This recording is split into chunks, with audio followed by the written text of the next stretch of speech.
안녕하세요. 초보부동산투자정보원 선생입니다. 오늘 이 시간에는 촌집 살 때 주의할 점에 대해서 살펴보겠습니다. 몇 가지가 있는데요. 첫째로 도로가 제대로 접해 있는지 살펴봐야겠습니다. 도로인지 아닌지, 도로인지 국어인지 여부도 살펴봐야 되겠죠. 국어라면은 포장이 되어 있는지 여부도 살펴봐야 됩니다. 포장이 되어 있다면 관이 포장했는가, 개인이 포장했는가 여부도 살펴봐야 되겠죠. 국어를 포장해 줄 때는 농사를 편리하게 지으라고 포장해 주었지 집을 지으라고 포장해 준 건 아니기 때문에 다른 사람의 땅을 그 국어가 포장된 국어가 통과한다면 건축물 짓는데 동의를 해줘야 됩니다. 그래서 땅 주인이 동의가 있어야 된다는 거. 그리고 두 번째로는 토지 주인과 건물 주인이 다른 경우가 있습니다. 이때는 등기가 있을 때하고 등기가 없을 때 두 가지로 분리되겠죠. 등기가 있을 경우에는 이제 조금 골치가 아플 수가 있죠. 건물 주인이 돌아가셨을 때 그러면 자제분들 동의서가 필요하니까 조금 좀 난해할 수 있습니다. 예. 실제로 저 같은 경우에도 집을 팔면서 두 번이나 한 평 때문에 또는 그 도로에 접하는 그 도로 한 대여섯 평 되는 도로 땅 때문에 전국을 돌아다니면서 자제분들의 동의서를 도장받고 한 적이 있습니다. 근데 건물 주인이 근데 건물이 이제 미등기라든지 건축물 대장이 없고 이런 경우에는 오히려 쏘기 편하죠.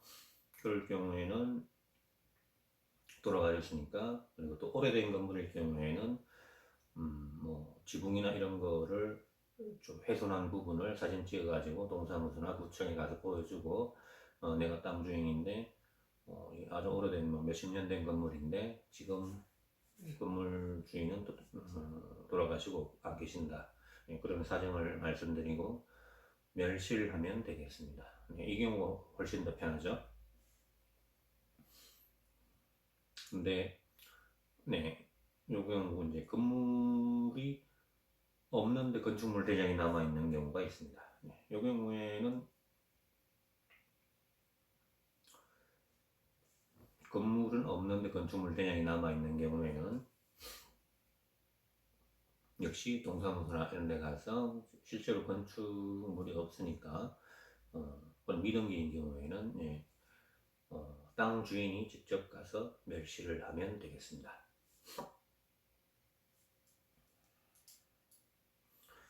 네, 그리고 지목이 대지인가 아니면 전답인가. 전답 위에 지어진 집이라면 또 조심해서 살펴봐야 됩니다.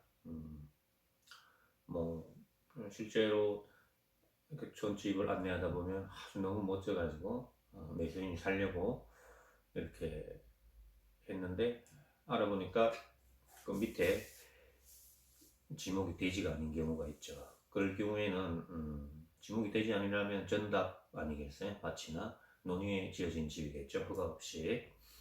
이럴 경우에는 그 집을 멸시를 해야지, 부숴야지 등기가 넘어오거든요. 밑에 땅이. 왜 그런가 하면 정답이라면 농지증을 발급받아야 되잖아요.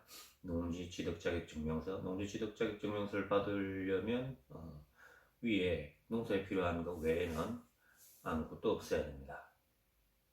안 그러면 농지증이 발급이 안 되죠. 그 이유 때문에 등기가 넘어오지 않습니다. 이 경우에는 상호간에 어떤 또 다른 계약서를 작성해야 되겠죠. 합의서 같은 거. 나중에 등기를 해가지고 넘긴다든지 아니면 조치법이라고 그러죠. 어르신들 조치법이라고 하는데 전답 위에 지어가지고 건축물로 인정 못 받고 있을 때. 근데 또 세금은 또 내는 경우가 있거든요. 그럴 경우에는 조치법이 도래하면 10년에 한 번씩 도래할 수도 있고, 그때는 이제 주택으로 인정받을 수 있도록 아마 관에서 허가를 해줄 겁니다. 필요한 조치를 해가지고 그때까지 뭐 상호간에 어떤 합의를 하면 되겠습니다. 서류상으로. 네, 근데 이제 취락지구일 경우에는 전답 위에 있어도 오히려 취락지구 아닌 경우하고는 좀 다르겠죠. 취락지구라는 거는 이제 옛날부터 옹기종기 모여 사는 것을 허가 없이 모여 살았는데 이 부분을 특히 자연 취락지구는 정부에서 나라에서 그러면 이렇게 요 부분은 요 땅들은 옛날부터 이렇게 집을 짓고 살았으니까 우리가 허가해 주겠다라고 해서 취락지구가 된 거니까요. 네, 취락지구는 건폐율도 60%랍니다. 멸실할 때는 너무 뭐 걱정하지 않으셔도 됩니다. 오래된 집을 멸실할 때는 우리가 건축물 같은 경우에 지붕이 없으면 건축물이 아니잖아요. 그래서 전에 한번 제가 유튜브 영상에서 말씀드렸는데 오래된 집 같은 경우에는 비 오는 날 뭐 엄마로 지붕을 부수든지 해가지고 지붕이 심하게 훼손된 부분을 동사무소나 이런 데 가서 보여드리고 사진 찍어서 뭐 허가를 받아가지고 멸실을 하면 되겠습니다. 요즘은 슬레이트나 이런 것도 지원이 나오죠. 우선 열심히 살펴볼 거 정리해 볼까요? 도로가 제대로 접해 있는가, 그리고 구걸하면 관에서 포장을 해줬는가, 그리고 다른 사람의 땅을 지나지 않은 구거인가 여부도 살펴봐야 되고요. 그리고 무작정 건물이 없다고 해서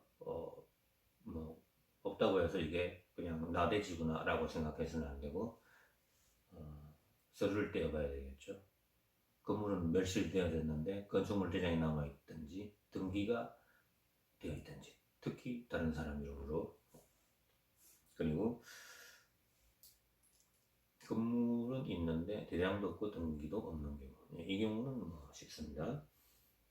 그리고 건물 밑에 지목이 대지가 아닌 경우, 전담인 경우, 이럴 때는 등기가 넘어오지 않기 때문에 상호간의 합의해서 조치법이 돌아갈 때까지 기다려줘야 됩니다. 그리고 멸실할 때는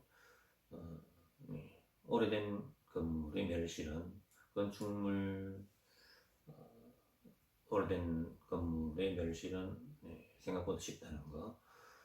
그리고 건축물 대장이 남아있고 다른 사람의 것일 때는 그 토지 주인이 직접 관에 가서 이게 오래된 건물이고 또 많이 심하게 훼손됐으니까 멸실을 해야 되겠다라고 허가를 받아야 됩니다. 여러 가지 것을 이렇게 설명을 했는데 부족한 부분이 있다면, 또 궁금하신 점이 있다면 전화를 주시면 제가 성심껏 말씀해 드리겠습니다.